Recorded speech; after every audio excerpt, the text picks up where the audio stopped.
Bonjour à toutes et tous, Madame, Messieurs, chers partenaires, chères intervenantes et intervenants. C'est un honneur pour moi, en tant que directrice générale de Coup de pouce, de vous souhaiter la bienvenue à notre journée d'études nationale consacrée aux apprentissages fondamentaux pour réussir à l'école. Quelle contribution et complémentarité du périscolaire, de l'extrascolaire et de la famille. Depuis 40 ans, Coup de pouce est l'association nationale de référence dans la prévention précoce du décrochage scolaire. Notre engagement s'inscrit au cœur de la lutte pour l'égalité des chances. Nous agissons pour réduire les inégalités scolaires à la racine dès les premières années de scolarité. Pour cela, nous travaillons en étroite collaboration avec l'école, les parents et l'ensemble des acteurs éducatifs afin de créer une véritable alliance qui soutient les enfants et valorise leurs capacités. Le jeu et l'approche ludique sont au cœur de nos actions pour développer la curiosité des enfants et le plaisir de découvrir. Nous constatons que donner du sens aux apprentissages et renforcer la confiance des enfants en leurs capacités est très efficace pour impacter positivement leur réussite scolaire. Nous avons choisi d'organiser cette journée d'études aujourd'hui parce que le contexte est à la fois stimulant et exigeant. Les questionnements de cette journée résonnent particulièrement avec la Convention citoyenne sur les temps de l'enfant, organisée par le Conseil économique, social et environnemental, à laquelle nous avons remis nos recommandations pour partager notre vision et qui a récemment remis ses conclusions au Premier ministre. Nous y avons souligné l'importance de repenser les temps périscolaires, extrascolaires et familiaux afin de mieux servir la réussite de tous les enfants et de lutter contre les inégalités scolaires. Nous défendons une approche qui refuse le concept d'école après l'école. Les programmes périscolaires doivent être ludiques, centrés sur le plaisir d'apprendre et la confiance des enfants. À travers notre action depuis 40 ans, nous avons toujours défendu l'idée que l'école ne peut pas être seule responsable de la réussite ou de l'échec des enfants. C'est dans l'ensemble de leur temps de vie, dans la diversité des rencontres, des jeux, des pratiques, que se joue l'égalité des chances. Aujourd'hui, cette journée d'études offre justement un cadre pour réfléchir collectivement à ces questionnements et prolonger la dynamique portée par la Convention citoyenne. Nous vous proposons donc un moment privilégié pour faire le point sur les pratiques, les réflexions et les collaborations possibles. J'espère que ce sera le début d'un échange durable avec chacune et chacun d'entre vous. Pour que ces échanges ne doivent pas rester figés, pour nourrir les pratiques de toutes et tous, nous vous invitons à nous suivre sur LinkedIn pour découvrir nos restitutions synthétiques et interviews des intervenants de la journée. Et surtout, nous espérons que la richesse des échanges d'aujourd'hui permettra de poursuivre les synergies entre acteurs de cet écosystème pour la réussite scolaire pour toutes et tous. Car ce n'est qu'en travaillant ensemble que nous pourrons faire avancer notre cause commune. Enfin, je tiens à souligner que le lien entre notre action et la recherche est constitutif de notre démarche. Nos programmes sont construits en collaboration avec des chercheurs et chercheuses afin de conjuguer pratiques de terrain, connaissances scientifiques et impact réel. Sur ce point, je laisse la parole à Céline Ferrier, responsable des contenus scientifiques de l'association, qui vous présentera l'ancrage de Coup de pouce dans la recherche, ainsi que le déroulé et les objectifs de cette journée d'études. Je vous remercie toutes et tous de votre présence, pour votre engagement et votre confiance. Que cette journée soit riche, constructive et porteuse d'espoir pour l'avenir de l'éducation. Merci à toutes. Bonne journée.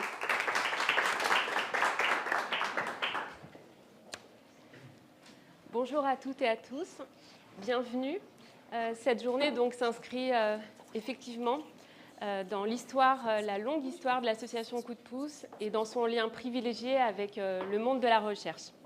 Les programmes Coup de pouce ont été créés dans les années 90 par Jean-Jacques Moine et ses équipes avec la volonté de traduire des démarches scientifiques en actions concrètes pour réduire les inégalités scolaires précoces, en particulier au moment décisif de l'entrée dans la lecture et l'écriture.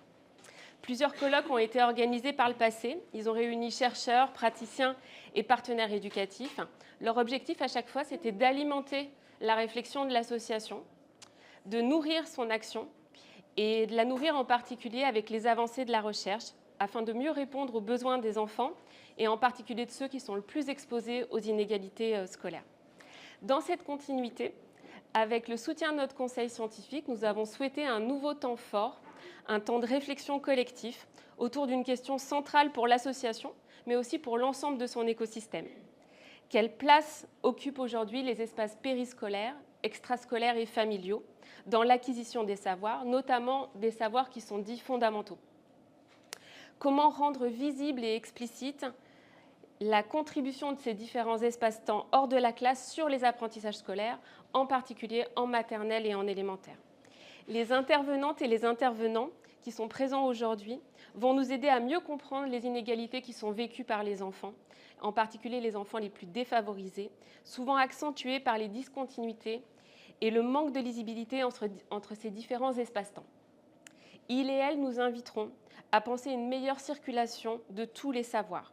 En effet, aujourd'hui, ce sont trop souvent les enfants qui se retrouvent à être les médiateurs entre ces différents univers. Faute d'un dialogue suffisant entre les adultes et surtout d'une vision commune de leurs besoins, en particulier de leurs besoins et de leur développement.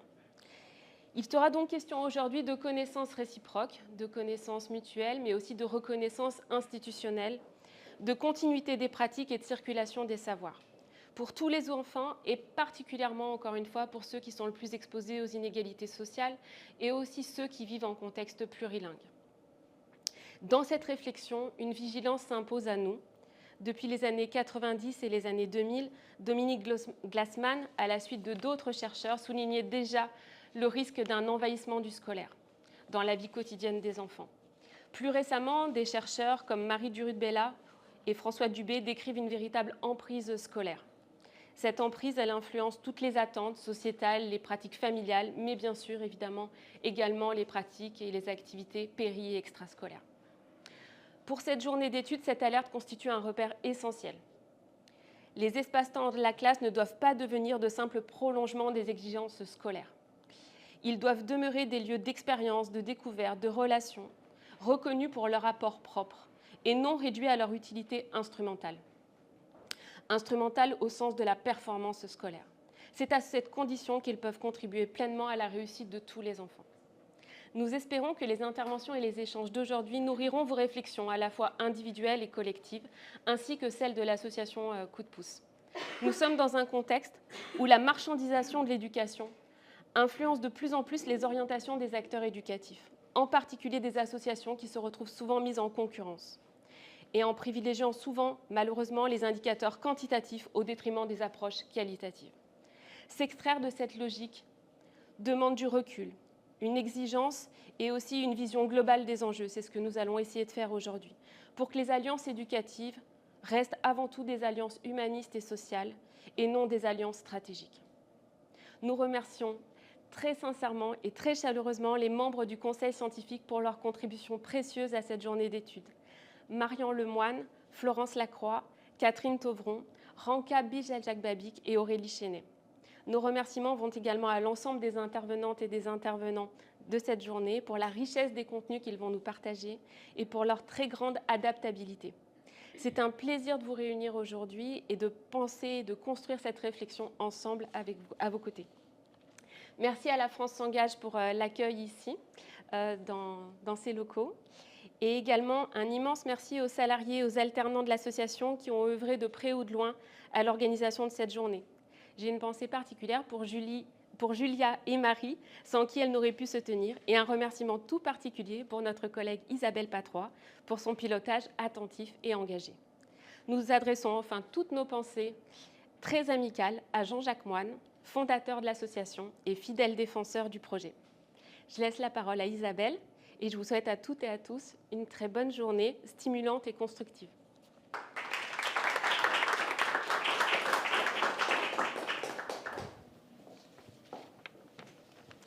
Bonjour à tous, bonjour à toutes. Effectivement, merci à vous tous ici présents dans cette salle. Et merci également à tous ceux qui nous suivaient, qui suivaient cette journée en ligne. Ces remerciements sont d'autant plus importants dans le contexte actuel, puisque vous n'êtes pas sans savoir qu'en ce moment, certaines associations se retrouvent obligées de licencier. Et Coup de pouce ne fait d'ailleurs pas exception. Nous traversons nous-mêmes en ce moment une crise organisationnelle et financière. Aussi, plus que jamais, maintenir un dialogue comme aujourd'hui, maintenir ces liens qui nous unissent, être tous là aujourd'hui entre partenaires, multipartenaires, issus de différentes institutions, de différentes organisations, de différents types d'organisations. Nous verrons aujourd'hui, nous aurons des ministères, nous aurons des associations, nous aurons Canopé, nous aurons toutes sortes d'organisations. Nous avons les collègues, nous avons les villes en ligne. Et vraiment, c'est ça qui est important aujourd'hui. Et c'est ce qui fait l'essentiel de cette journée. Pour ce qui nous occupe aujourd'hui, il s'agit donc de voir comment renforcer tous ces liens et comment aujourd'hui œuvrer pour que... Pardon, l'émotion. Aujourd'hui, donc, si je rappelle le sujet de la journée, nous sommes là pour voir comment œuvrer justement pour les enfants et comment toutes nos complémentarités peuvent les aider à renforcer leurs apprentissages fondamentaux et leur confiance en eux.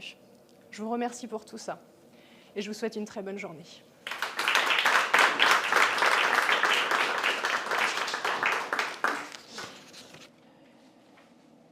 Nous accueillons comme première conférence Juliane Ether. Merci d'être ici.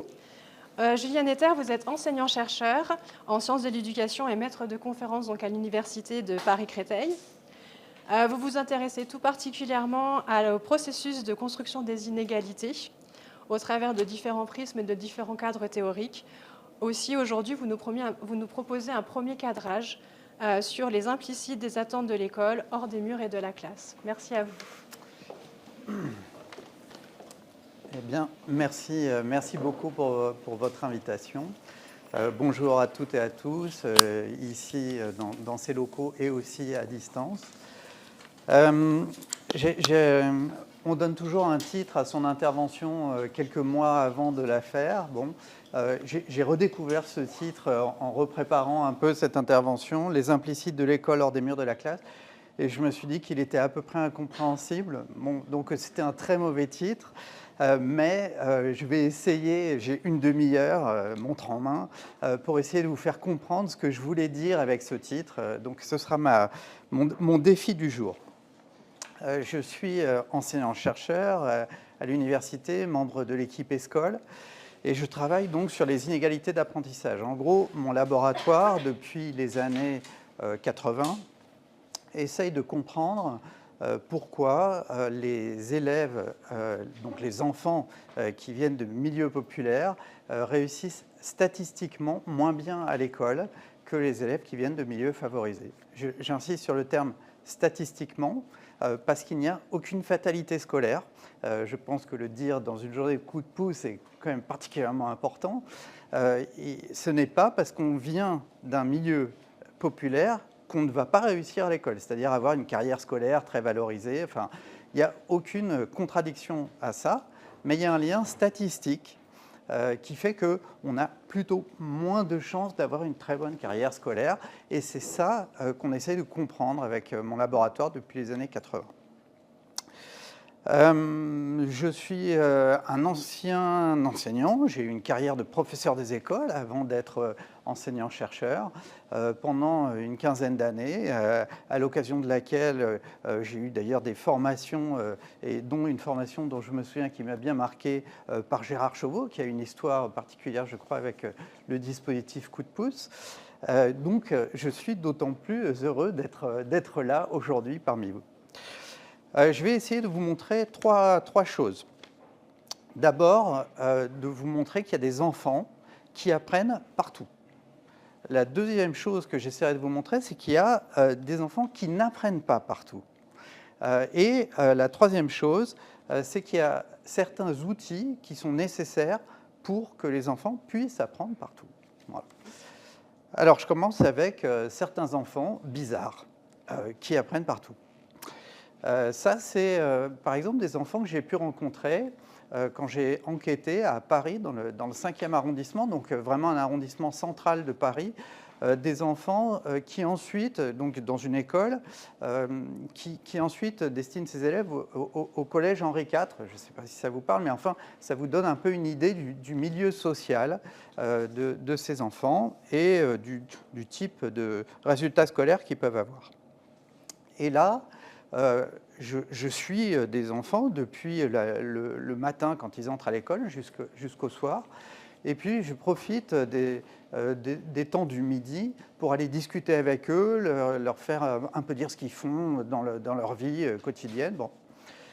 Et deux filles de CM m'expliquent qu'elles ont plein d'activités dans leur vie. Elles ont des activités très difficiles, comme par exemple le solfège, des activités moyennement difficiles, comme par exemple l'école, et puis des activités très faciles. Par exemple, elles font de la poterie. Poterie, ça c'est facile. Donc vous voyez, pour elles, il y a vraiment une espèce de continuité entre ce qui se passe à l'école et puis ce qui se passe en dehors de l'école. C'est-à-dire que tout ça est ravalé au rang d'activités avec un classement de ces activités en question. Et, ajoute-t-elle, de toute façon, où qu'on soit, on doit toujours faire travailler ce qui est là-dedans. Et vous voyez qu'il y a une espèce de façon générale d'aborder les choses qui va être une façon assez scolaire, je vais essayer de vous le montrer, d'aborder ces choses. Il y a des situations auxquelles vous pouvez penser et dans lesquelles on voit qu'il y a manifestement des choses à apprendre. Bon, par exemple, une visite au musée. Une visite au musée, on se dit assez facilement que pour des enfants, il y a des choses à apprendre dans une visite au musée. Ou alors une lecture d'album. D'ailleurs, c'est des choses qui sont souvent conseillées aux parents dans les écoles maternelles. Il faut lire des histoires aux enfants. Bon, voilà, une lecture d'album. On se dit bien qu'il y a quelque chose là-dedans. Il y a de la lecture à l'école. On voit qu'il y a un lien assez facile avec l'école. Des jeux de société aussi. Bah oui, parce que dans un jeu de société, il y a une stratégie. Si je joue aux échecs, je vais avoir une stratégie, je vais réfléchir à ce que va faire la personne contre laquelle je joue ou avec laquelle je joue. Et exactement comme d'ailleurs, comme les élèves qui sont dits très forts à l'école jouent avec leur enseignant dans la classe, ils sont toujours en train d'essayer d'anticiper le coup suivant de l'enseignant dans la classe. Mais finalement, il y a des choses, pas seulement dans des situations qui paraissent très proches de l'école, il y a des choses à apprendre partout, en fait. Si je me promène dans la rue, il y a des choses qui sont écrites partout. J'ai des plaques de rue, par exemple, que des élèves de maternelle peuvent s'amuser à essayer de déchiffrer. Si je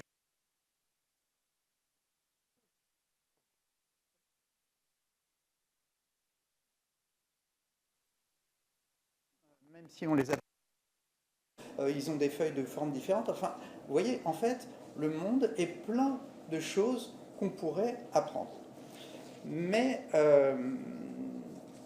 ça pose quand même un peu la question de qu'est-ce que veut dire apprendre. En fait, pourquoi est-ce que ces choses qui paraissent être partout vont peut-être plus profiter à certains enfants et moins à d'autres, alors que tout le monde y a accès? C'est quand même étrange. Bon. Donc, qu'est-ce que c'est qu'apprendre? Pour essayer de vous faire comprendre ce que c'est qu'apprendre, je vais vous raconter une histoire, l'histoire de Rodrigue. Alors, Rodrigue observait dans une autre école, dans un autre quartier, mais un autre beau quartier parisien, dans le 17e arrondissement, à côté de l'Arc de Triomphe. Bon. Rodrigue est dans une classe, il faut le dire, parfois ça existe, pas très sympathique. C'est-à-dire que l'enseignante est quand même un peu dure, elle fait régner une ambiance qui n'est pas très sympa dans la classe. Ça arrive. C'est pas le cas général, je le dis tout de suite. Et elle a fait passer un certain nombre d'évaluations à ses élèves, et elle a décidé que ces évaluations elle allait les corriger en classe. Elle n'a pas envie de rapporter tous les cahiers à la maison. Mais le problème, c'est que pour qu'elle puisse les corriger en classe, il faut qu'elle occupe ses élèves. Et donc, elle a trouvé un moyen de les occuper très efficace. Dans cette école où les enfants n'ont pas tellement de problèmes de lecture, elle a organisé ce qu'elle appelle un rallye lecture. Rallye lecture, ça signifie qu'elle a une cinquantaine d'ouvrages et les enfants doivent lire un livre, puis faire une fiche de lecture sur ce livre, répondre à quelques questions, puis reposer le livre, rendre leur fiche de lecture, prendre un autre livre, refaire une fiche de lecture. D'accord ? Vous avez compris le principe à peu près, je crois. Bon. Et cette classe a par ailleurs des cours de musique avec, à Paris, il y a une spécificité parisienne, c'est des professeurs de la ville de Paris, et donc ils ont un professeur de musique et ils vont suivre un cours de musique. Et dans ce cours de musique, comme dans tous, il y a une espèce de vaste chahut, parce que cette classe est extrêmement tenue, c'est des élèves très sages, mais du coup, il y a un moment où ils ont besoin un peu de, de se défouler, et ils profitent du cours de musique pour cela. Et donc, c'est le bazar dans le cours de musique. Le professeur de musique essaye de leur faire chanter une chanson de la Mélodie du bonheur. Ces enfants qui, par ailleurs, sont parfaitement capables de chanter la Mélodie du bonheur se font un malin plaisir de saboter la chanson. Bref, ils la chantent n'importe comment, il y a des élèves qui sont punis. Et moi, je regarde en particulier un élève, Rodrigue, qui se trouve puni. Donc, il est dans un coin, à côté du mur. Et puis, la chanson continue avec, dans la Mélodie du bonheur, ça se termine par Do, Ré, Mi, Fa, Sol, La, Si, Do. Et le Do est tenu. Et là, Rodrigue, tout puni qu'il est contre un mur, lève le doigt. Bon, dans le bazar ambiant, le professeur de musique ne le voit pas du tout. Mais du coup, il pose sa question, combien de temps dure le Do ? Je me dis quand même, pour un élève puni, c'est pas mal comme question. Bon, le prof ne l'entend pas, alors il repose sa question, mais combien de temps dure le Do ? Le prof ne l'entend toujours pas. Et puis le cours se termine, tout le monde sort dans la cour, et je vais voir Rodrigue. Et je lui dis, mais quand même, tu as posé une question dans la classe qui m'intéresse beaucoup, tu as demandé combien de temps dure le Do. Alors il m'explique que oui, lui il va au conservatoire, il fait du solfège, il sait que pour chanter correctement, il faut savoir combien de temps ça dure. Et je lui dis, mais est-ce que tu peux savoir, toi, combien de temps ça dure sans qu'il ait répondu à ta question ? Et là, il réfléchit, et puis il me dit, peut-être 3 ou 4. Je lui dis, ah bon, mais comment est-ce que tu sais ? Il me dit, je fais comme ça, et puis je pense que c'est à peu près 3 ou 4. Et je lui demande, mais est-ce que ça, là, ce que tu fais en musique, ce que tu me racontes, est-ce que ça a un lien avec la classe, avec ce que tu fais dans la classe ? Et puis il est avec un copain, et le copain dit, oui, c'est comme le rallye lecture. Alors je dis, ah bon, mais pourquoi comme le rallye lecture ? Puis il me dit, rallye lecture, rallye lecture, rallye lecture, rallye lecture. Et donc, vous voyez que à travers cette façon de scander le temps, ils sont en train de faire des liens qui sont des liens extrêmement abstraits entre une expérience qu'ils ont qui est en dehors de la classe. Alors certes, c'est quand même dans le cadre scolaire, mais c'est en dehors de la classe avec un autre professeur, avec donc la musique, le chant, et une façon de se représenter le temps dans la classe, donc avec cette chose qui est tout à fait abstraite. Ça, c'est ce que font les élèves jugés très forts dans les classes en permanence. C'est-à-dire qu'ils passent leur temps à faire des liens abstraits entre des choses qui vivent dans la classe et des choses qui vivent en dehors de la classe. Ces liens, j'insiste sur le fait qu'ils sont abstraits. C'est des catégories abstraites. Mais ça passe par quelque chose qui s'appelle une analogie. Et c'est comme, vous voyez, dans la formule qu'ils ont employée, c'est comme le rallye lecture. Ça, c'est une analogie qui permet de dégager une catégorie, la catégorie pulsation, scansion du temps, d'accord, et qui permet de faire ce rapprochement.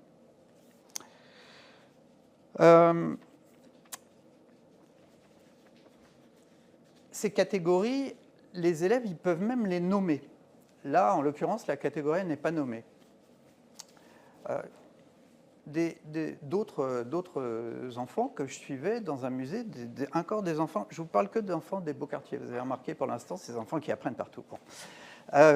D'autres enfants d'une école de Beaucartier qui vont en visite dans un musée, au musée du Louvre, et ils ont un conférencier qui leur fait une conférence sur des symboles de la monarchie. Donc ils voient un certain nombre de symboles de la monarchie, les uns après les autres, en CM, et ils les dessinent, et puis ils se mettent à prendre des notes. Alors, bon, moi, je n'avais jamais vu des élèves prendre des notes comme ça au musée, à l'école, mais ceux-là, oui, manifestement. Et donc, ils se mettent à... Au début, ils parlent un peu avec le conférencier, puis assez rapidement, il n'y a plus aucun mot. C'est-à-dire qu'ils se mettent à noter. Et même quand le conférencier leur demande de se lever, ils ont leur porte-papier, et puis ils continuent à noter tout en marchant, à tel point que les gens les regardent un peu étonnés dans le musée. Bon. Et au fur et à mesure, je commence à en voir qui mettent des titres à leurs notes. Alors ça peut être les symboles de la monarchie, ça peut être la monarchie absolue, ça peut être Louis XIV, enfin je ne sais pas. En tous les cas, des titres. Et ces titres, ça veut dire qu'ils sont en train d'essayer de reprendre tout ce qu'ils ont vu, tout ce qu'ils ont fait, pour le classer dans une grande catégorie qui est au-dessus de tout ça, vous voyez, c'est une méta-catégorie, et qui leur permet de comprendre ce qu'ils ont fait. Ça, c'est de la catégorisation exactement de la même manière, mais qui est clairement, explicitement nommée. Alors, il y a des catégories qui ont une valeur scolaire et puis d'autres qui ont une valeur beaucoup moins scolaire. Autrement dit, on peut en tirer un bénéfice scolaire ou beaucoup moins. Là, par exemple, c'est des catégories, les symboles de la monarchie, qui ont très explicitement une valeur scolaire. On va les retrouver quasiment à l'identique dans la classe. Et puis, il y a des choses, des savoirs ou des savoir-faire qui ont beaucoup moins de valeur scolaire. Par exemple, connaître par cœur les numéros de téléphone de ses parents, quand on est un enfant à l'école, ça peut être utile. Mais en termes de valeur scolaire, ça n'a pas tellement de valeur scolaire. Savoir faire une roue arrière quand on est en deux roues, par exemple, comme je vois des jeunes le faire dans le quartier où j'habite régulièrement. À chaque fois, je suis très impressionné. Je me mets un peu sur le côté, sur le trottoir quand même, parce que ça me rassure pas forcément. Mais c'est des choses qui peuvent impressionner, mais qui pourtant n'ont pas de valeur scolaire tellement. Voilà. Vous voyez, la fameuse autonomie dont on entend beaucoup parler à l'école. J'entends beaucoup des enseignants se plaindre que leurs élèves ne soient pas autonomes. Puis, quand je sors ensuite dans la rue, je retrouve ces mêmes élèves en train de jouer tout seuls. Et ils ont une forme d'autonomie, mais bizarrement, ce n'est pas une autonomie qui a une valeur scolaire. Bon, bref, voilà, pour vous dire qu'il y a des catégories qui sont scolairement valorisées et d'autres beaucoup moins. Et puis, il y a une façon de définir les catégories qui a une valeur plutôt scolaire, et puis d'autres moins. Par exemple, apprendre. Vous savez, on demande à tous les enfants d'apprendre à l'école, et assez vite, les enfants comprennent qu'en gros, ils ne sont pas là pour jouer, ils sont là pour apprendre à l'école. On leur répète beaucoup. Mais apprendre, qu'est-ce que ça signifie? Est-ce que ça veut dire, par exemple, apprendre par cœur, comme c'était souvent le cas dans les années 50? À l'école, dans les années 50, apprendre par cœur, c'était très valorisé. Aujourd'hui, plus tellement valorisé. Aujourd'hui, ce serait plutôt comprendre et savoir redire avec ses propres mots. Ou alors, encore mieux, comprendre et être capable de réutiliser dans un autre contexte, ce qui est encore différent. Donc, vous voyez, en fait, la définition même des catégories, on peut utiliser des mêmes catégories, mais si on ne les définit pas dans un sens scolairement valorisé, ça ne marche pas très bien non plus. Alors, je vais vous prendre maintenant, voilà, après cette très longue première partie sur les élèves qui apprennent, je vais essayer de prendre des exemples d'élèves qui n'apprennent pas partout. Ça, c'est des élèves que j'ai rencontrés, par exemple, toujours à Paris, le long des boulevards extérieurs dans le 20e arrondissement, donc arrondissement très populaire, dans une école RED+, et des élèves qui vont partir en sortie et qui m'expliquent à quel point elles sont contentes de partir en sortie. Alors, je leur demande pourquoi, et elles m'expliquent, bah oui, parce que en sortie, tu peux te mettre avec qui tu veux, en sortie, tu peux travailler à plusieurs, en fait, tu t'amuses. Et tu t'amuses contrairement à la classe où on ne s'amuse pas tellement. Dans la classe, on travaille. Et vous voyez, il y a une espèce de séparation entre dans la classe, on travaille, et puis en sortie, on s'amuse. Donc là, tout à l'heure, on avait une forme de continuité entre les temps et les espaces. Là, on a au contraire plutôt un cloisonnement entre les temps et les espaces. Je vais vous donner un exemple, observé dans une classe du 18e arrondissement, en REP encore. Bon. Des élèves que je suis dans leur classe et que je suis ensuite en dehors de la classe. Et des élèves qui, dans la classe, sont confrontés à une carte de géographie. Et je vois qu'il y en a beaucoup qui ont énormément de mal, en CE2, à lire cette carte de géographie. C'est-à-dire qu'ils ne voient pas, par exemple, qu'il y a des traits sur la carte qui représentent des côtes. Une différence donc entre la terre et la mer, pour que tout le monde soit bien au point sur ce que c'est qu'une côte, on ne sait jamais.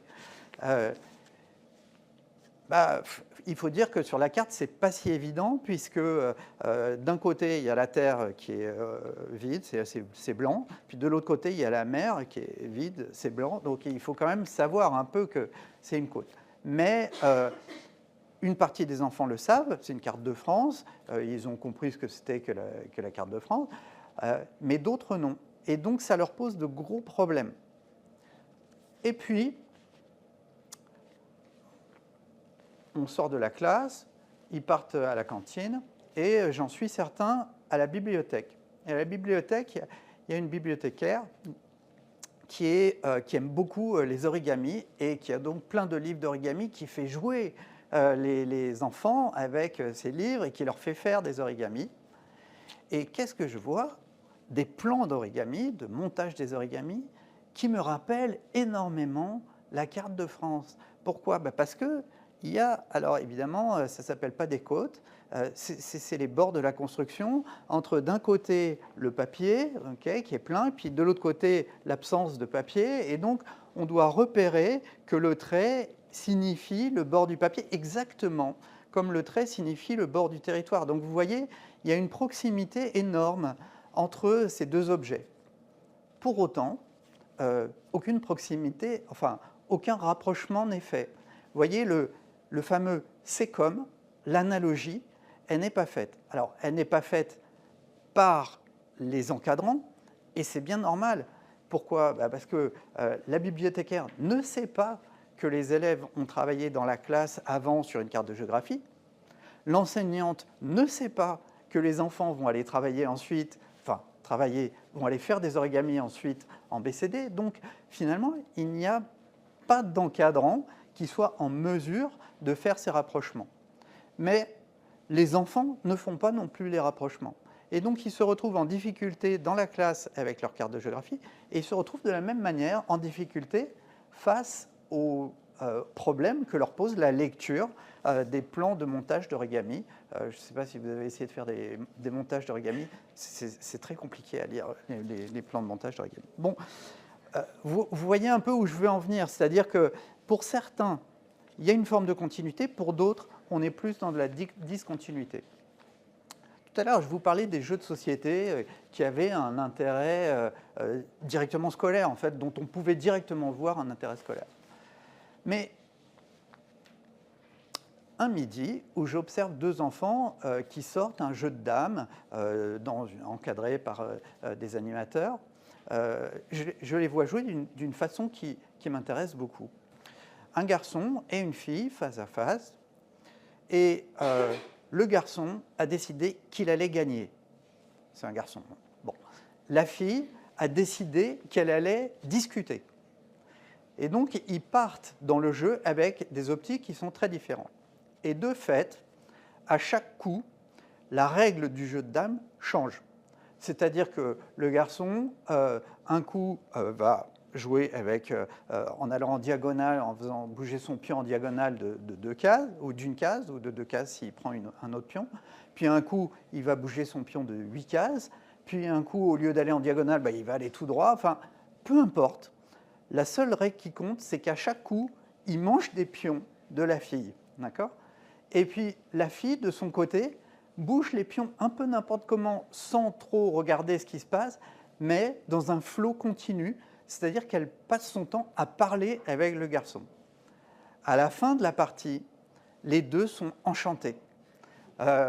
Oui, ils ont tous les deux réussi à faire ce qu'ils voulaient faire. Mais vous voyez que la valeur scolaire, enfin, en termes de continuité avec ce qui peut se passer dans la classe, c'est plus compliqué. Je n'émets aucun jugement sur leur activité, ils se sont amusés, enfin, mais en termes de valeur, on peut penser que ça a une valeur moindre que le respect de la règle du jeu avec l'interrogation sur les stratégies, enfin, voilà. Pourquoi, comment expliquer cela ? Il me semble que c'est avant tout une question d'interprétation des situations. C'est-à-dire qu'il y a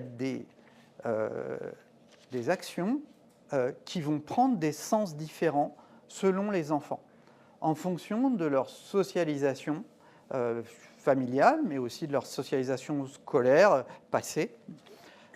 Des exemples de verbes qui peuvent avoir des valeurs différentes. Par exemple, jouer. Jouer, comme on vient de le voir, ça peut avoir des sens différents. Il y a certains enfants pour qui jouer, ça veut dire, en gros, s'amuser. C'est légitime. Quand on joue, on a envie de s'amuser quand même. Et puis, il y a des enfants pour qui jouer, ça veut dire apprendre. Des enfants bizarres, vous me direz. Mais oui, mais il y a beaucoup de milieux sociaux où on enseigne finalement des choses à travers le jeu aux enfants. Et d'ailleurs, à l'école maternelle, souvent j'entends des enseignantes dire là, tel atelier, vous avez un jeu. Non, je suis désolé, en général, à l'école maternelle, l'atelier, ce n'est pas un jeu. J'appelle ça un exercice scolaire. Mais vous voyez, il y a cette espèce de confusion. Mais pour certains enfants, quand on leur dit il y a un jeu à tel atelier, ça veut dire qu'on va pouvoir s'amuser ou alors qu'il va falloir gagner. Vous voyez, des choses comme ça qui n'ont pas tant de valeur scolaire que ça. Deuxième exemple, travailler. Qu'est-ce que ça signifie, travailler ? Travailler, pour des enfants à l'école, ça veut dire écrire souvent. Écrire des choses. Et ça peut être un peu pénible d'écrire. Ce n'est pas très rigolo. Bon. Mais ça peut aussi vouloir dire réfléchir et comprendre des choses. Finalement, c'est ça qui est attendu surtout des enfants à l'école souvent. Parce que écrire, faire des exercices, etc., c'est qu'une façon de bien montrer qu'on a compris ou de s'entraîner à avoir compris des choses et de pouvoir les réutiliser. Troisième exemple, s'exprimer. On demande beaucoup aux élèves de s'exprimer dans les classes. Il y a des discussions, il y a souvent la classe, elle fonctionne avec un cours dialogué. Mais finalement, qu'est-ce qu'il faut faire pour les enfants ? Est-ce que le but, c'est de prendre la parole, comme on voit certains enfants le faire dans les classes ? C'est-à-dire, vous savez, ces enfants qui, je ne sais pas si vous fréquentez les salles de classe, mais il y a toujours des enfants qui lèvent la main et puis ils sont interrogés par leurs enseignantes souvent, et quand ils sont interrogés, ils ne savent plus ce qu'ils voulaient dire. Mais en tout cas, ils ont participé. Et puis, l'adage populaire le dit, l'important, c'est de participer. Donc, mais est-ce que le but, c'est de participer, ou est-ce que le but, c'est de faire avancer la construction d'un discours collectif ? C'est très différent, vous voyez. Bon, et puis même, je pourrais parler de lire. Que veut dire lire ? Alors que ça a l'air d'être quelque chose de totalement univoque. Enfin, c'est une activité scolaire typique, mais pourtant, on retrouve dans les écrits de Gérard Chauveau un cas très intéressant qu'on retrouve à peu près à l'identique chez Séverine Cagpeau. Lire, ça peut vouloir dire comprendre ce qu'on est en train de lire, ça peut vouloir dire déchiffrer. Et c'est deux choses qui sont nécessaires, mais qui peuvent entrer en contradiction chez certains enfants et à certains degrés de la scolarité. Bon, très souvent, ces différences d'interprétation, elles sont interprétées sous forme de manque ou de handicap socioculturel. Il faudrait que les enfants, des enfants qui n'ont pas assez de langage, qui ne travaillent pas assez, manque de travail, c'est un truc qu'on retrouve sur les livrets scolaires. Bon, alors que vous voyez que le problème n'est pas tant un manque qu'une différence d'interprétation, ce qui est très différent.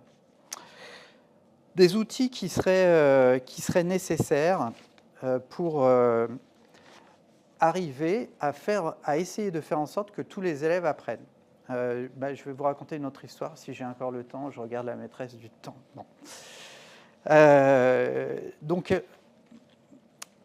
une histoire, je suis une classe dans un musée, une classe d'une école de REP.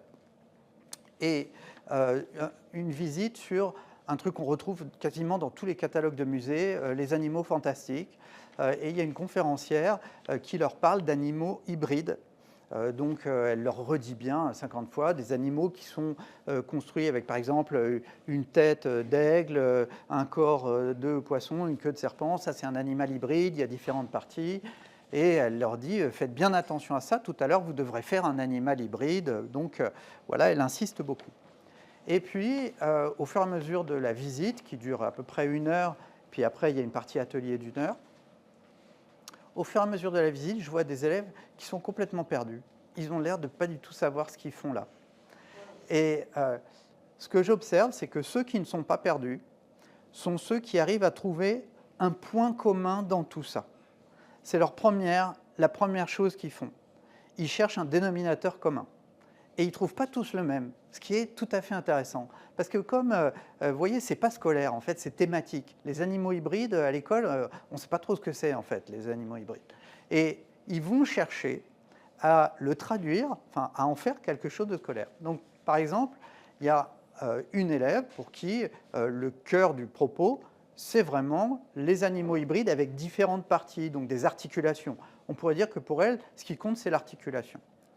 Et puis, il y a un autre élève pour qui le cœur du propos, c'est des animaux fantastiques, comme des personnages d'histoire. Ils ont des vertus dans des histoires, des caractéristiques qui leur permettent d'intervenir dans des histoires. Donc, eux, ils ont trouvé un objet unique. Et finalement, dans une classe, c'est ça qui se passe. Là, par exemple, on est dans un format scolaire. C'est une conférence, c'est un format scolaire. Il y a un objet unique dont je suis en train de vous parler, les implicites en dehors de la classe, et vous êtes tous concentrés, j'espère, sur cet objet unique. C'est pareil dans une classe, il y a un objet unique dont on parle, et là, ils essayent de comprendre ce que c'est, de cerner ce qu'est cet objet unique. Donc ça, c'est la première chose qui est nécessaire. Deuxième chose qui est nécessaire, quand on est en dehors de la classe, il faut rajouter une aide à la traduction du thématique en disciplinaire. Parce qu'à l'école, dans une classe, la culture de l'école, c'est les disciplines scolaires. C'est du disciplinaire. L'école, elle fonctionne comme ça. Tout est classé par discipline. Des disciplines, c'est quoi? C'est une façon de regarder le monde, une façon spécifique à une discipline de regarder le monde. Bon. Et les enfants qui arrivent à trouver un bénéfice scolaire de ce qu'ils font en dehors, font une traduction. Par exemple, l'articulation, dans la visite au musée, c'est quelque chose comme qu'on peut retrouver dans de la technologie ou dans les arts plastiques à la maternelle. Souvent, on fait ça avec différentes parties. Bon. Les personnages, c'est quelque chose qu'on va pouvoir retrouver en lecture, sur s'interroger sur les caractéristiques d'un personnage, et donc ça va permettre de comprendre mieux l'histoire. Donc vous voyez, il y a une traduction de cet objet en objet scolaire, qui n'est pas une chose évidente du tout. Personne n'est habitué à ça, ni les enseignants, ni les animateurs, et donc les enfants le font tout seuls. Et puis il y a une troisième chose, c'est une certaine utilisation du langage. À l'école, on utilise le langage d'une façon bizarre, d'une façon étrange, non normale. Là, par exemple, je suis en train d'utiliser un langage bizarre. Un langage qui est à la fois descriptif et argumentatif. J'essaie de vous décrire des objets abstraits et j'essaie d'argumenter, c'est-à-dire de vous convaincre du fait que oui, c'est bien ces objets qui sont pertinents. En somme, je parle un peu comme un livre. Si vous pourriez pratiquement lire mon texte, ce serait presque pareil. Dans la vie quotidienne, ce n'est pas du tout comme ça qu'on utilise le langage. on utilise le langage pour communiquer. On n'a pas besoin de décrire les choses. Elles sont là. Là, il suffit que je les montre. Je n'ai pas besoin de décrire. Voilà. Alors, évidemment, à distance, vous ne pouvez pas voir. Donc, à distance, on est obligé de changer de langage. Là, d'ailleurs, ça a posé des gros problèmes dans la classe à distance, parce que le langage quotidien ne pouvait plus être utilisé à distance. Et c'est ce qui rend la visio si fatigante pour vous qui regardez depuis votre salon ou votre bureau.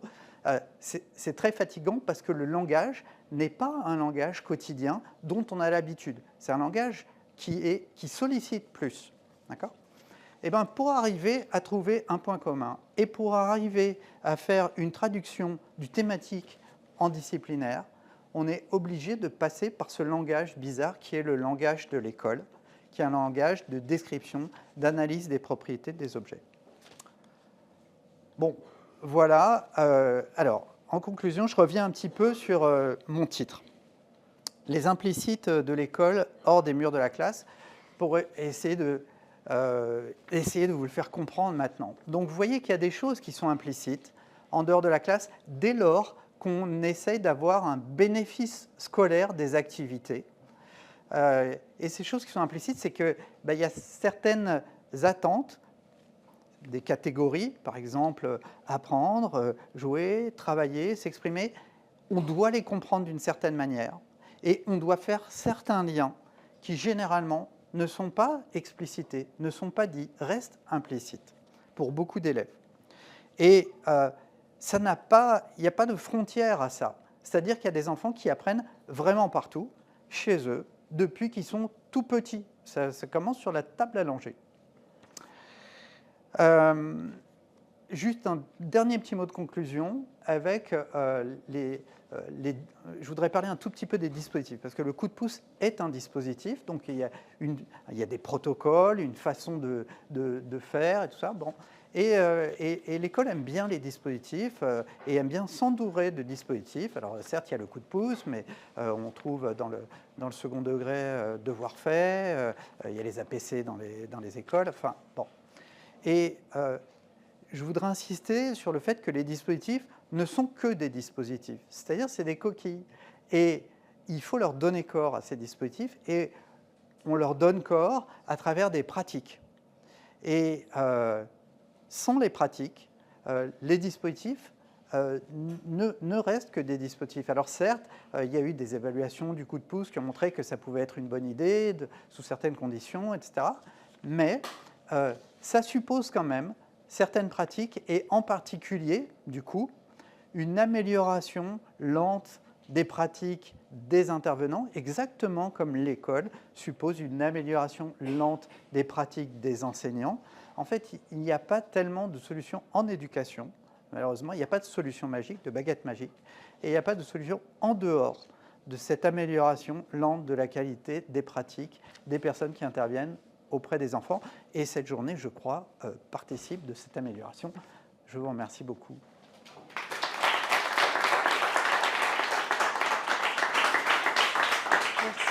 Merci beaucoup. Alors, j'ai oublié de préciser pour ceux qui sont en ligne, vous pouvez poser des questions dans le chat, mais il faut pour cela vous créer un compte YouTube. Et ensuite, on a un modérateur dans la salle qui fera remonter vos questions directement auprès de moi. Et dans la salle, dans un souci d'équité, puisque en ligne, personne ne peut prendre la parole, et bien vous ne pouvez pas la prendre non plus, à part les intervenants, mais vous avez quand même le droit, vous aussi, d'écrire vos questions. Et donc, on vous a fait passer des post-it. Donc, effectivement, je vais les récupérer pour celles et ceux qui auraient éventuellement des questions. Je vous laisse terminer d'écrire, et puis lever la main, je viendrai chercher vos questions. Moi, ça me fait juste penser à une anecdote. Quand j'étais étudiante, il y a déjà quelques années, j'avais fait un stage en maternelle. Et il y avait quelque chose qui m'avait vraiment interpellée. À un moment donné, la maîtresse était en train de lire une histoire dans laquelle il y avait des animaux, qui étaient, comme souvent dans les histoires. Et en fait, il y a un petit garçon qui s'est levé et qui, du coup, s'est fait un peu reprendre, etc. Et il est allé au fond, au coin jeu, là où il y a les Legos, les Duplo, etc. Et il a fouillé dans la caisse pendant super longtemps pour en fait retrouver les animaux en plastique qui correspondaient à ceux de l'histoire. Et en fait, moi, j'étais stagiaire, observatrice, je n'avais rien pu dire. Et en fait, ça m'avait vraiment marqué, cette idée un petit peu. Ça me fait penser à ce que vous disiez sur les transferts Et lui, quelque part, il faisait un transfert entre cette histoire et les animaux qui étaient dessinés, et ceux qu'il avait peut-être vus ou repérés la veille ou le matin même. Et du coup, enfin, voilà, ça m'a fait penser à ça et à cette idée que finalement, il n'était pas dans un attendu scolaire, il fallait qu'il soit assis en train d'écouter, alors que lui, il avait pensé à autre chose, il était en train de monter aussi une histoire dans sa tête. Oui, c'est une belle histoire. Et je rebondis sur attendu scolaire. Parce que quel est l'attendu scolaire? Est-ce que l'attendu scolaire, c'est vraiment d'être assis et d'écouter? On demande beaucoup aux enfants, dans les classes de maternelle, d'écouter des histoires. Mais voilà un implicite, on ne dit pas tellement ce que signifie écouter une histoire. C'est normal, pour nous, ça semble évident. Pour n'importe quel adulte, écouter une histoire paraît évident. Mais dans toutes les classes de maternelle, je vois des enfants qui sont assis, silencieux, et est-ce qu'ils écoutent? On ne sait pas finalement, parce que voilà, mais qui regardent par la fenêtre, voilà, qui ont l'air d'être en tous les cas concentrés plutôt sur autre chose, parce que effectivement, ils entendent beaucoup. Bon, arrête de déferler le scratch de ton voisin, ça suffit, ça fait du bruit. Maintenant, tu te tiens tranquille et tu écoutes. Mais se tenir tranquille et écouter, ce n'est pas écouter une histoire en fait. Écouter une histoire, ça signifie bien autre chose. Ça signifie repérer des personnages, comprendre que sans doute au début, il va arriver quelque chose de problématique à un des personnages, puis qu'il va essayer de résoudre son problème. Enfin, bon, en général, c'est comme ça une histoire. Et donc, ça suppose des dispositions à reconnaître les personnages, à comprendre que il, c'est la même chose que, je ne sais pas, quel était l'animal dans cette histoire? Alors, je ne sais plus, il y a des lions et des tigres. Voilà, le lion. Il et le lion et le fauve et le personnage, c'est le même. Enfin, voilà, ça demande toute une série de choses qui ne sont pas forcément explicitées dans les classes et qui pourtant sont extrêmement importantes. Est-ce qu'il y a des questions du coup? Est-ce que j'ai des post-it?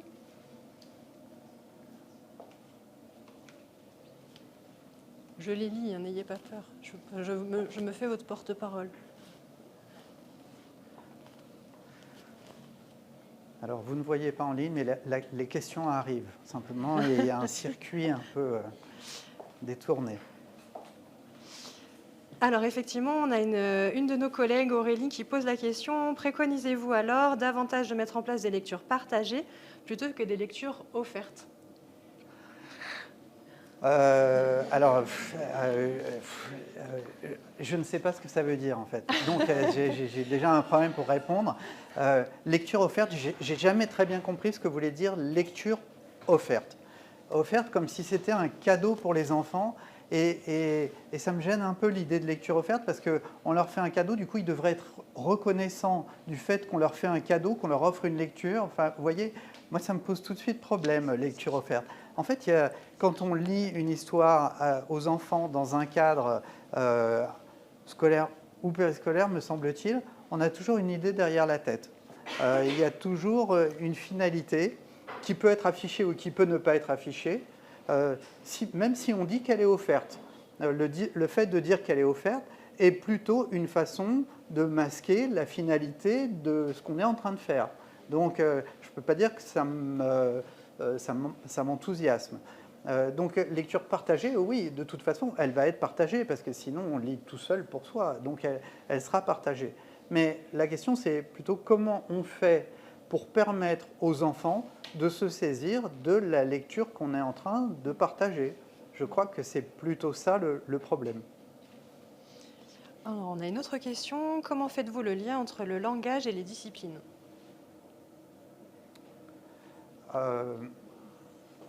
Voilà une question. Alors, une question comme souvent, je ne sais pas répondre à cette question.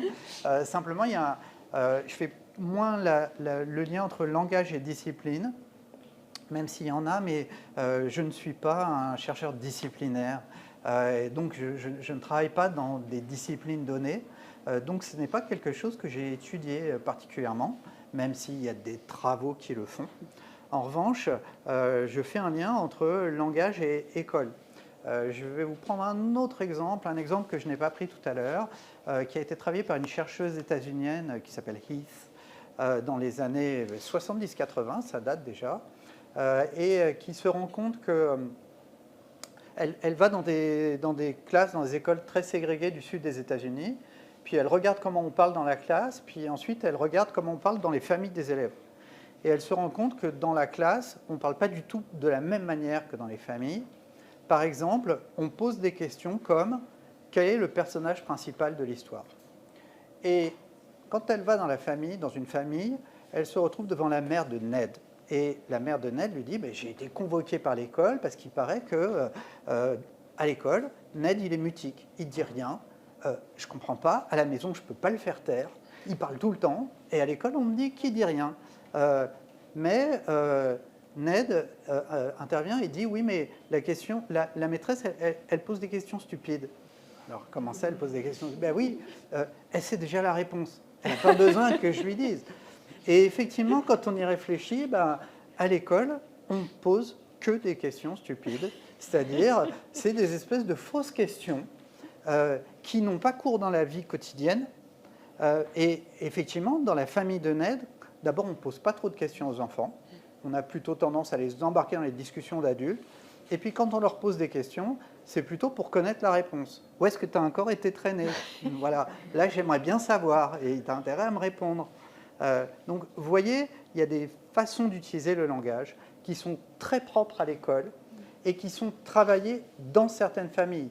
Parce que cette chercheuse qui est un peu perverse et qui donc va aussi dans les familles des enseignants, elle voit que chez les enseignants, on demande, alors voilà, il y a un bébé qui est en train de pleurer, qu'est-ce que t'as faim? Ah oui, t'as faim, oui j'ai faim, tu as faim, bon écoute, c'est pas grave, je vais te donner à manger, je vais préparer ton biberon. Donc on pose une fausse question au bébé, on lui montre comment répondre à la fausse question. Donc vous voyez, c'est une socialisation qui est une espèce de socialisation douce dès la naissance à une certaine façon d'utiliser le langage, qui est une façon assez scolairement profitable d'utiliser le langage.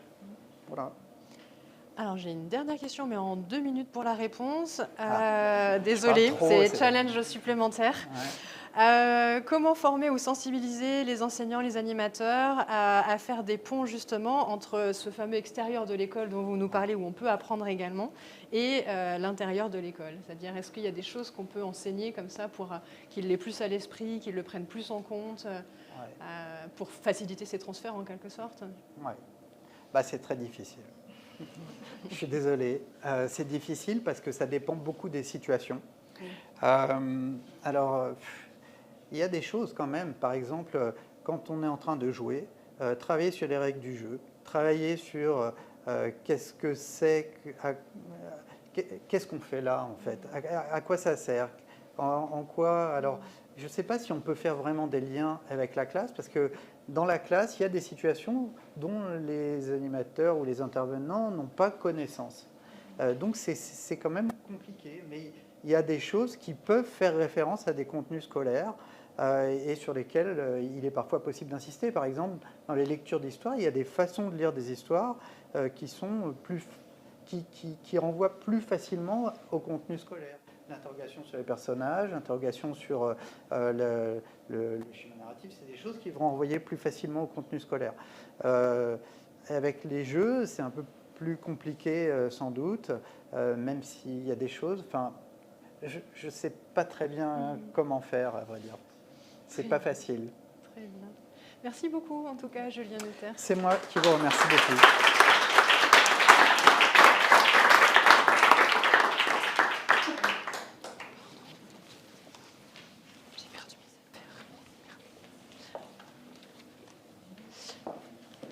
Et donc on va enchaîner avec la table ronde que va animer notre collègue coup de pouce Antonin Mestre.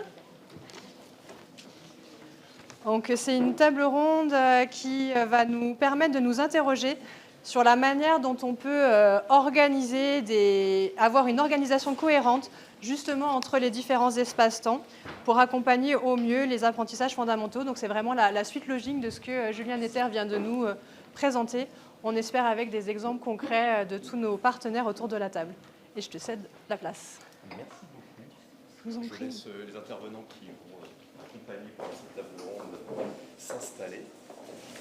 Je vous en prie. Pas sur le micro,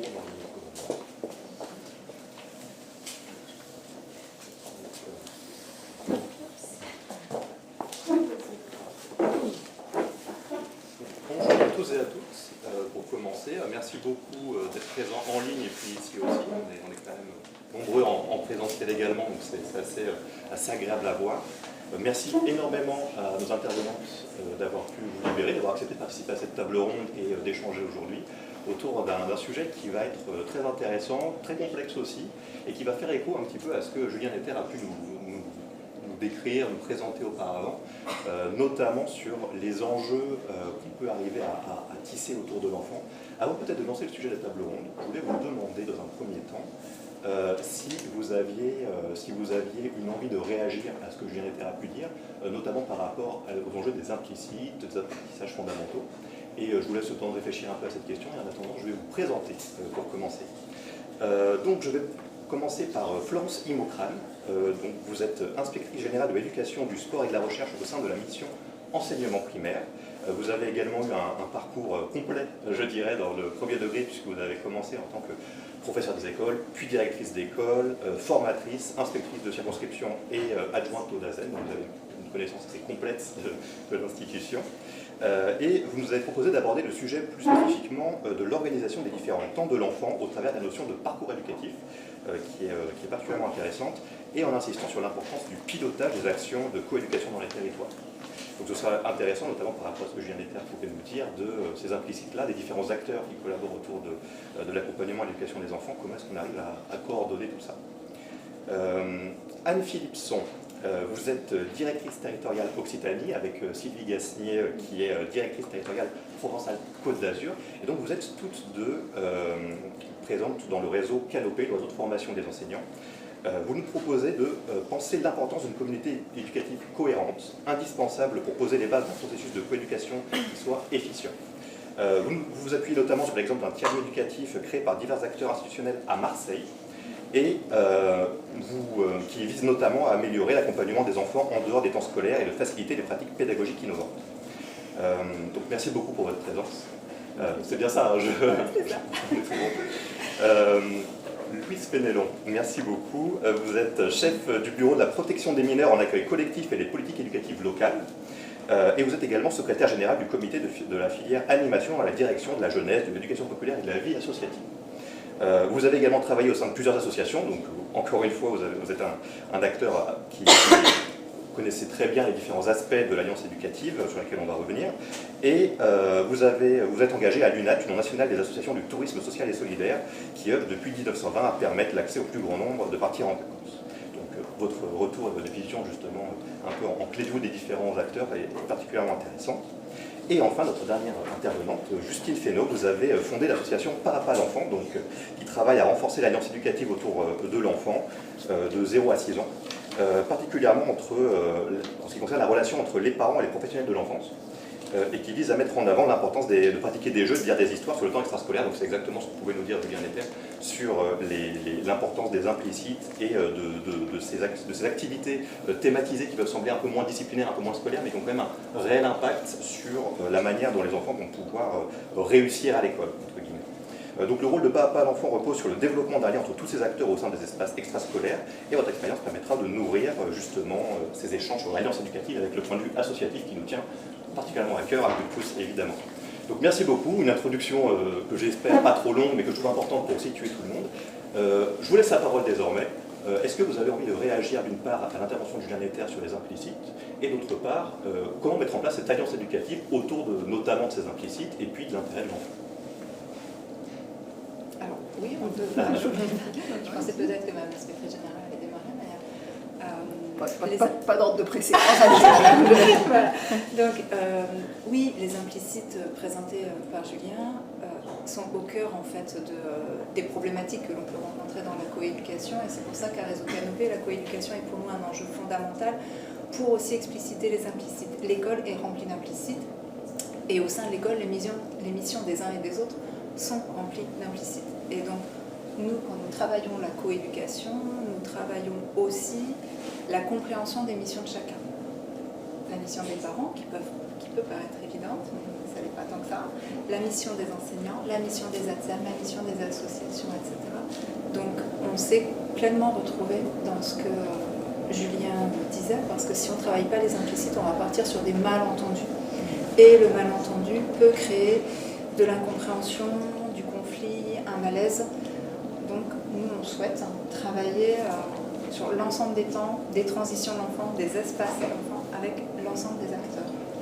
Et puis réussir à dialoguer surtout pour justement lever tous les malentendus qui peuvent bien sûr se mettre en œuvre. Et justement, comment est-ce qu'on arrive à construire cette alliance-là et ce dialogue? Parce qu'on a des acteurs qui sont très différents, qui ont des temporalités différentes, qui agissent sur les différents espaces et différents temps de l'enfant. Comment est-ce qu'on arrive finalement à mettre tout le monde autour d'une table et à discuter et à s'entendre en fait, sur ce que sont les intérêts de l'enfant? Peut-être si je peux rebondir sur l'implicite, alors je corrobore évidemment ce que vous venez de dire, et ce qu'a dit Julien. Sur les implicites, pour autant, voilà, je nuancerai un tout petit peu pour pas donner non plus une vision totalement peut-être désuète aujourd'hui des pratiques enseignantes. Vous avez dit beaucoup de choses sur ce qui se passe à l'école, voilà, avec lesquelles alors excusez-moi, j'étais un petit peu en retard, j'ai réagi dans mon fort intérieur parce que voilà, j'adhère à certaines de vos remarques sur les pratiques enseignantes avec cette affaire d'attendu scolaire qui peut voilà, être des attendus spécifiques, non compris parfois et qui ne sont pas en congruence finalement avec ce que vit l'enfant à l'extérieur. Pour autant, je pense aujourd'hui que dans les pratiques enseignantes, et en tout cas c'est les enjeux de formation, et c'est vraiment les enjeux de formation au sein de l'éducation nationale qui a vraiment cette conscience-là finalement. Hein. Et moi j'aime aujourd'hui parler non pas forcément de coéducation, mais d'alliance éducative. C'est un petit sujet lexical qui a son importance. Dans la coéducation, on pourrait penser que chacun remplit sa mission un petit peu sur son chemin, toujours au service effectivement de l'enfant, mais un peu chacun dans son silo. Voilà. Et on est une éducation, mais une société globalement quand même, hein, pas que l'éducation, qui travaille beaucoup en silo.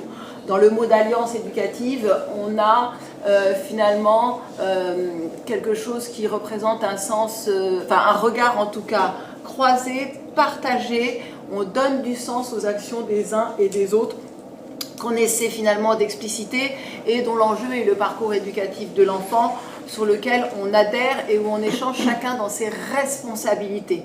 C'est-à-dire que dans cette alliance-là, quelque part, il est demandé à l'école, non pas d'être, alors je commence à répondre un petit peu à la question du parcours, hein, mais on sent bien que cette alliance, elle résiste.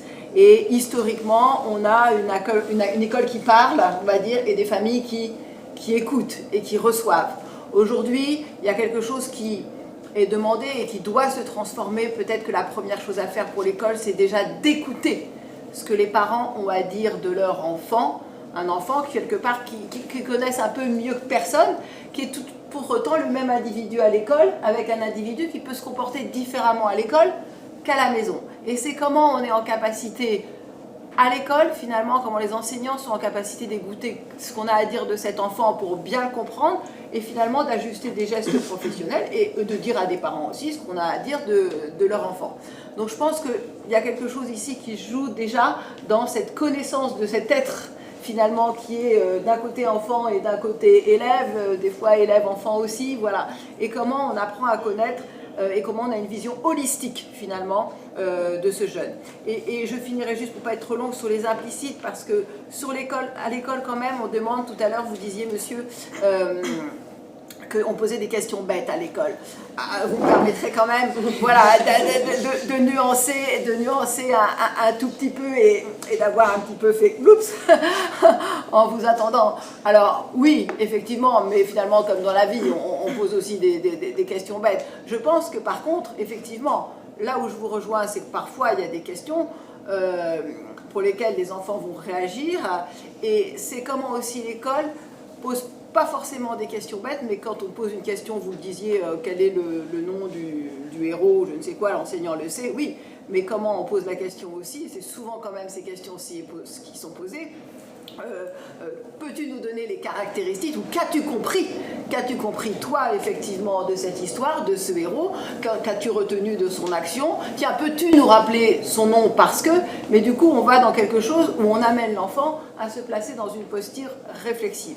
Et même si ce n'est pas systématique, parce que le flot, effectivement, d'échanges dans la classe est important avec le nombre d'enfants important, je pense que de plus en plus, en tout cas, dans cette évolution lente des pratiques, comme vous le disiez, les enseignants s'attachent à avoir un enseignement plus explicité et à poser des questions qui amènent le jeune à avoir effectivement une pensée réflexive et à construire une pensée réflexive.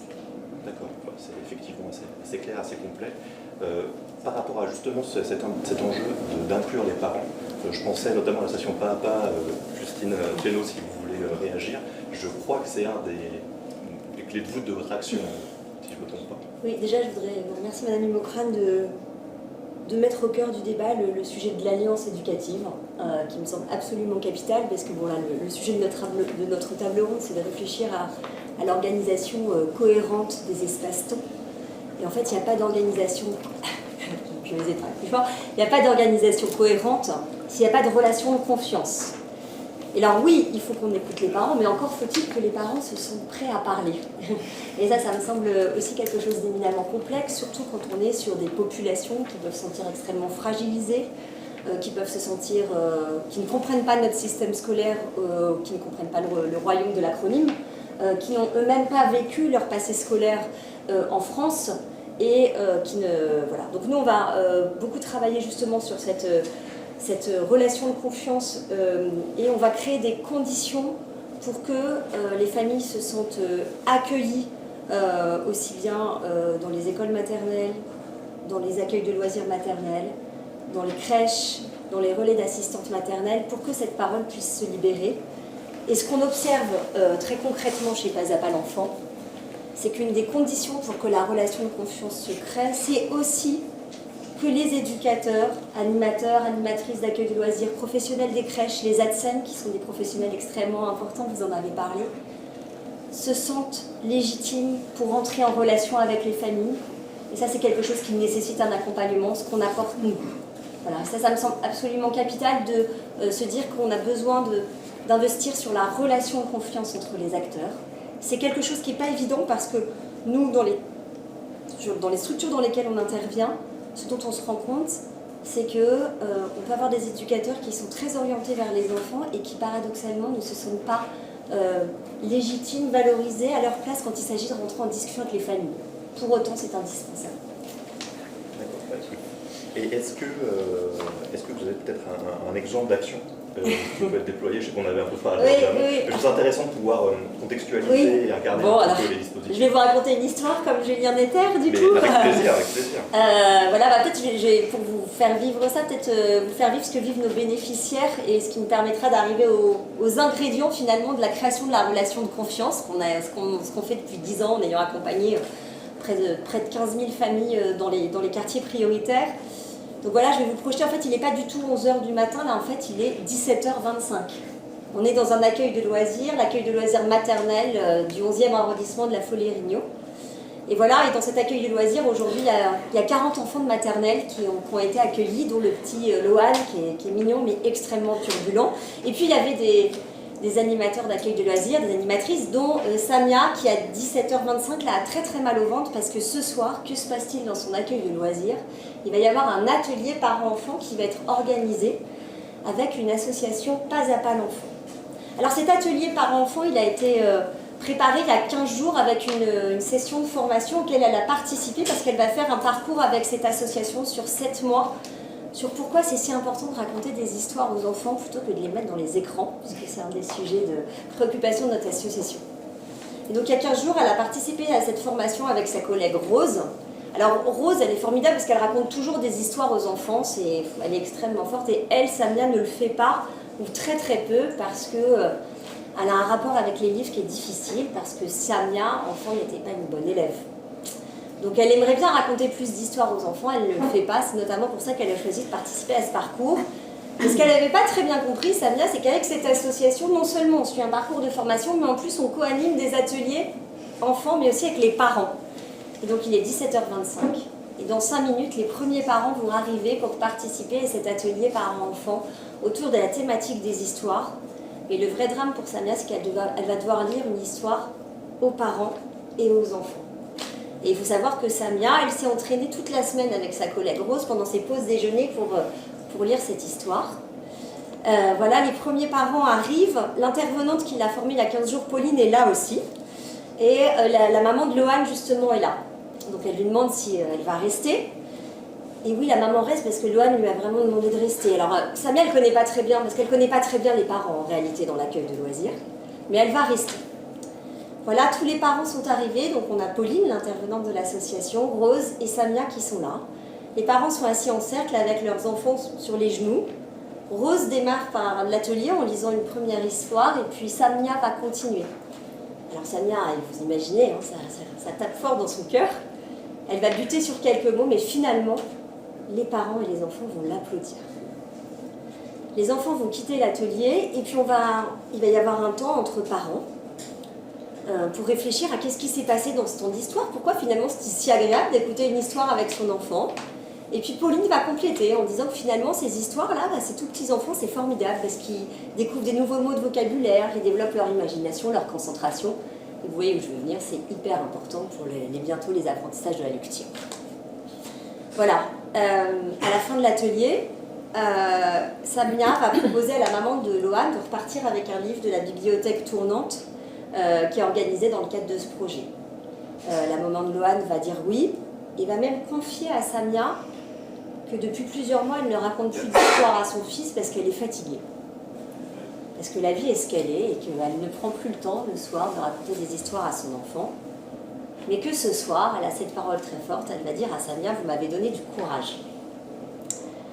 Voilà, et Samia, à la fin de l'atelier, va aller voir Pauline pour lui dire merci, je ne pensais pas que j'étais capable de raconter une histoire aux parents. Cette histoire que je vous raconte, c'est celle qu'on vit avec l'association, vous l'avez compris, et ces verbatim, c'est ceux qu'on a reçus nous. Vous m'avez donné du courage, je ne pensais pas que je pourrais lire aux parents. Et voilà pourquoi, et là, vous comprenez ce qu'on a cherché à faire avec l'association, c'est créer cette relation de confiance entre Samia et les parents de Lohan. Alors pourquoi ça fonctionne? Je vais m'arrêter bientôt, parce qu'Antonin s'est dit elle va faire pendant 1 heure, on va pas l'arrêter. Pourquoi ça fonctionne? Je pense qu'il y a 3 ingrédients qui font qu'on arrive à créer cette relation de confiance autour d'un sujet qui est capital, qui est celui de raconter des histoires aux enfants plutôt que de les mettre devant les écrans, ce qui est un peu l'objet de l'association.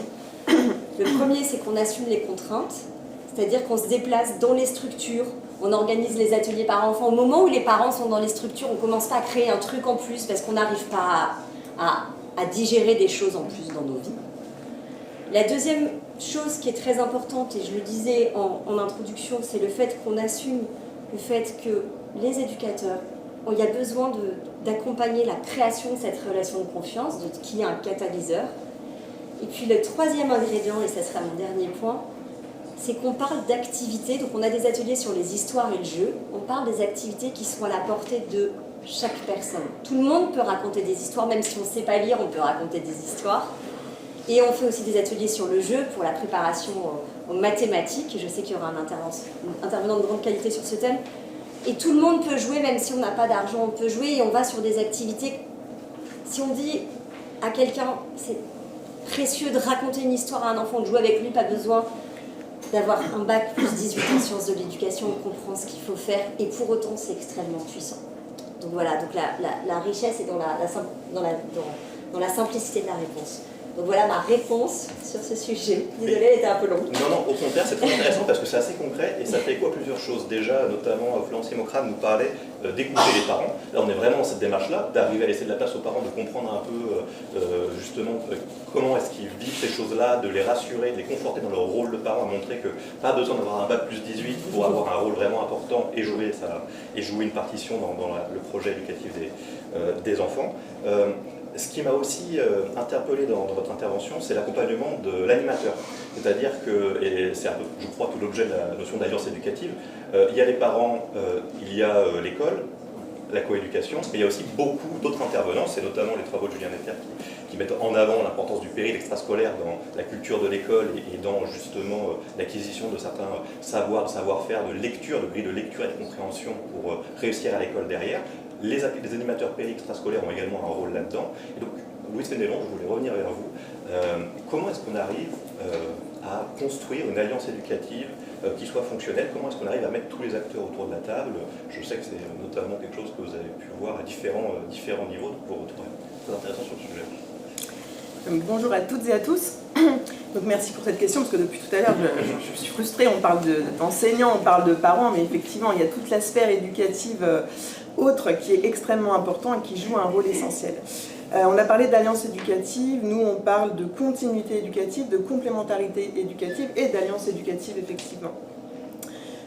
Tout cela repose sur à la fois une variété d'acteurs, donc on a dit effectivement il y a les acteurs qui sont au sein de l'école, les enseignants, les ATSEM, les AESH, on a les animateurs du périscolaire notamment, qui sont soit des personnels de la commune, soit qui représentent une association. Et on a donc toute cette sphère associative ou parfois du secteur marchand, mais qui propose des activités de loisirs éducatifs et qui sont extrêmement importantes. Donc je parle là des activités artistiques, culturelles, sportives et bien d'autres encore. Voilà, donc nous, on est persuadés que pour l'épanouissement de l'enfant, pour sa prise en charge dans sa globalité, dans tout, il est extrêmement important que tous ces acteurs se parlent, que ces lieux puissent aussi être mutualisés, être partagés, comprennent l'enfant dans je l'ai dit, dans sa globalité, mais aussi dans tout son parcours. Et on a un outil, nous, qui est extrêmement important, qui a maintenant plus de 10 ans, qui est le PEDT, donc Projet éducatif de territoire, et qui se veut être un outil de co-construction qui est porté par les collectivités, mais qui doit être partagé par tous les acteurs, en général, alors, mes collègues des territoires, les inspecteurs jeunesse et sport contribuent, la CAF contribue, les associations locales contribuent, la sphère éducative, en tout cas l'école contribue aussi, et cet outil doit permettre de construire un parcours, un projet autour de l'enfant.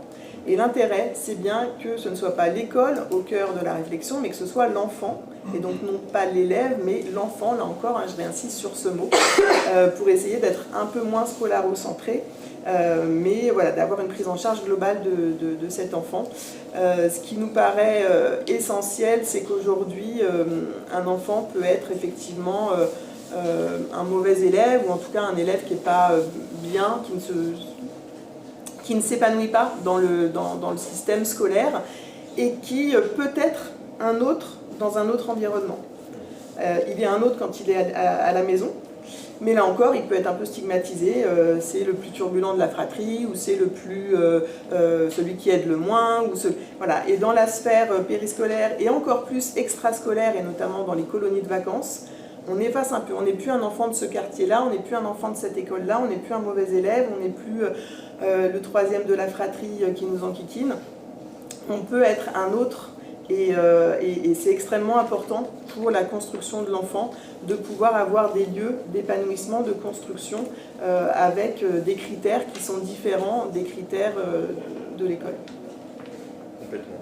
Qui sont différents, qui sont complémentaires. C'est un peu ce que vous disiez, la complémentarité éducative. Évidemment, je ne stigmatise pas du tout l'école, et l'école est essentielle, mais effectivement, c'est important pour l'enfant qu'il puisse avoir d'autres lieux, d'autres pratiques, d'autres apprentissages qui lui permettent cet épanouissement.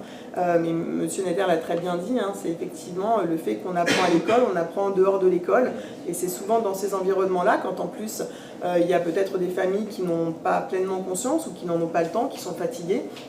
Et donc la possibilité d'avoir ces lieux qui apportent ces compléments, qui apportent ces apprentissages autrement, sont essentiels. Et donc l'outil du PEDT permet de construire cela, parce que parfois ça se fait spontanément, il y a des acteurs qui travaillent ensemble et ça se passe super bien.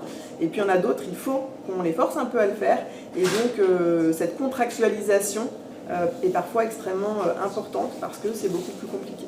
D'accord. Alors justement, je trouvais ça intéressant de vous laisser un petit peu de place aussi sur la question du tiers-lieu éducatif à Marseille que vous avez participé à mettre en place, notamment pour savoir si ça s'inscrit effectivement dans le cadre d'un PEDT, si oui, dans quelle forme, comment est-ce qu'on arrivait à réunir tous les acteurs d'une part, et comment est-ce qu'on arrive à s'entendre sur ce parcours éducatif qui certes est assez clair présenté comme ça, mais qui a assez polysémique. Il faut arriver à s'entendre sur ce que sont les appréciations fondamentaux, les besoins de l'enfant, et donc comment est-ce qu'on arrive à créer ce parcours-là dans un cas concret. Vous allez nous présenter.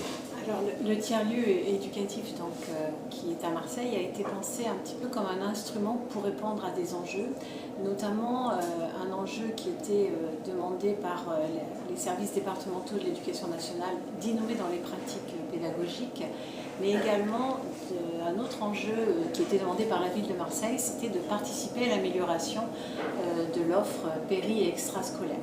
Et donc en fait, Réseau Canopé a été un petit peu posé là où il sait faire les choses, c'est-à-dire faire dialoguer tous les acteurs et faire dialoguer tous les temps de l'enfant.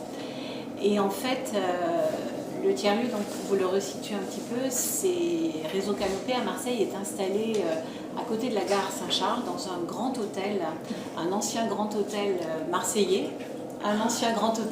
J'ai essayé de parler plus fort. Et en fait, le tiers-lieu s'est installé dans les espaces qui étaient les salles de réception.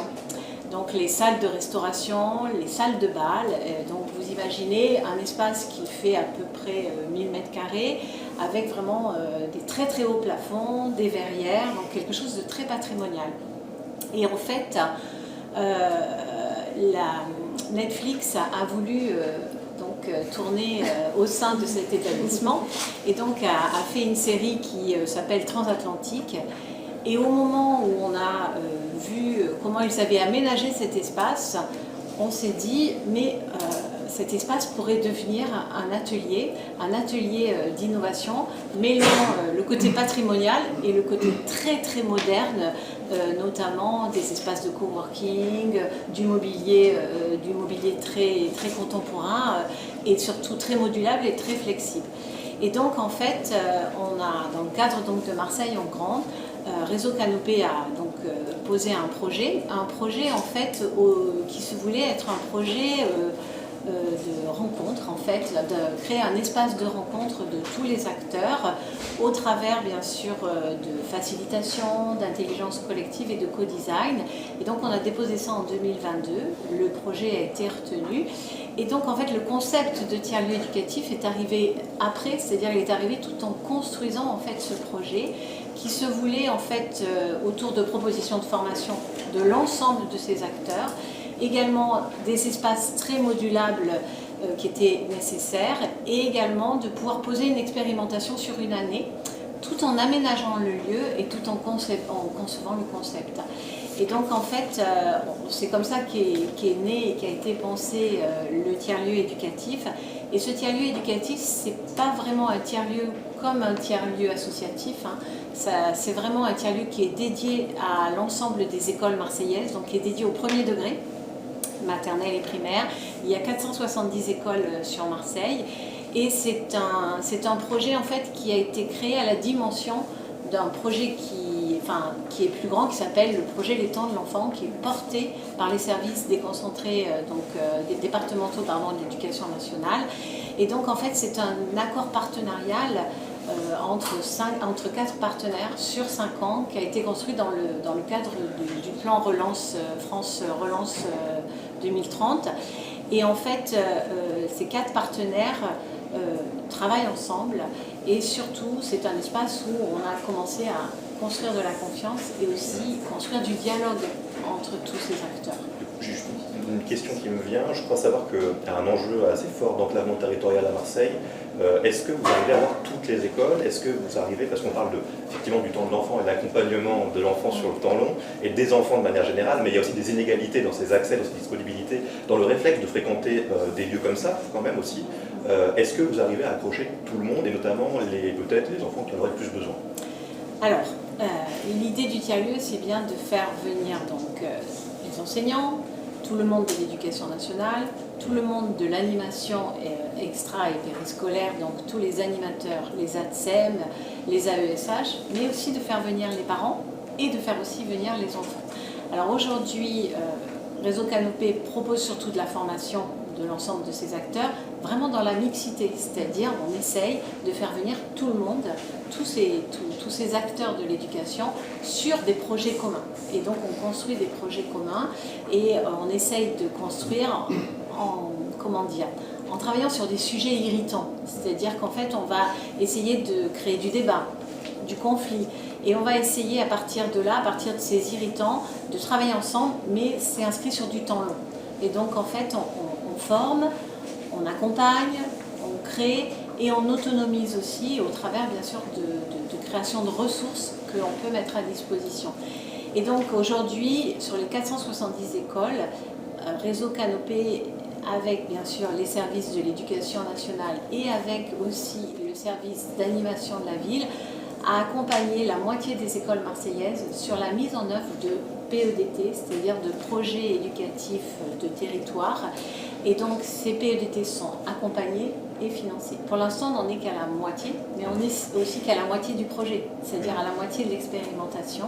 Et donc on a espoir de pouvoir aller sur l'ensemble des écoles. Aujourd'hui, on est un lieu unique, mais demain, on aimerait être un lieu essaimé. C'est-à-dire, en fait, on aimerait aller au plus près des logiques éducatives de chacun des territoires marseillais, puisque Marseille est une très grosse ville, mais avec des problématiques qui sont très diverses d'un quartier à l'autre.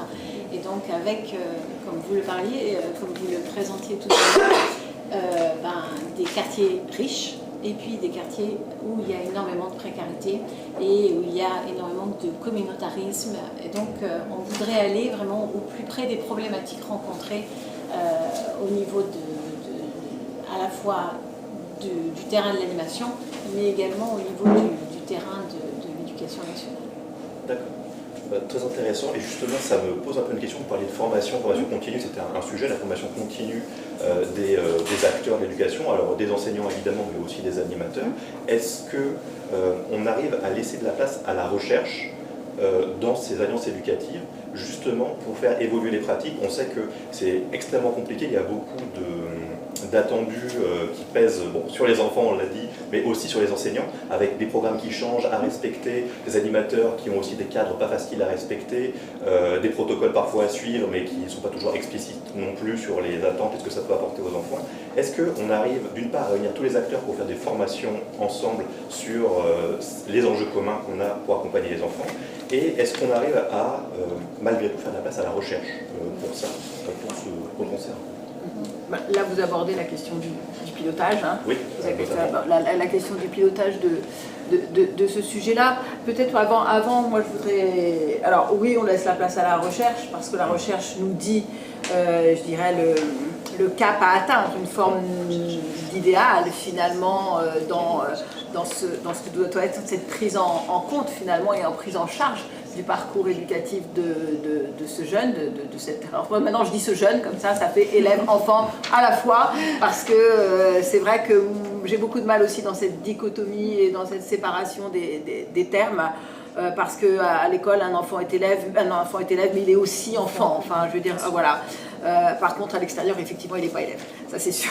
Mais pour l'école, j'aime bien effectivement associer les deux. Donc la recherche nous dit quelque chose, mais la recherche, elle a sa limite. C'est que souvent, elle est établie dans des protocoles, dans des formes de dispositifs qui sont très accompagnés, qui sont très étayés. Et je vous rejoins complètement dans ce que vous disiez tout à l'heure. Un dispositif n'est qu'un dispositif et qu'à un moment donné, c'est une coquille vide. Et si on ne met pas à l'intérieur les enjeux, les pratiques, si on n'arrive pas à en convaincre et enrôler pour avoir des transformations, le dispositif restera dispositif sans beaucoup d'effet.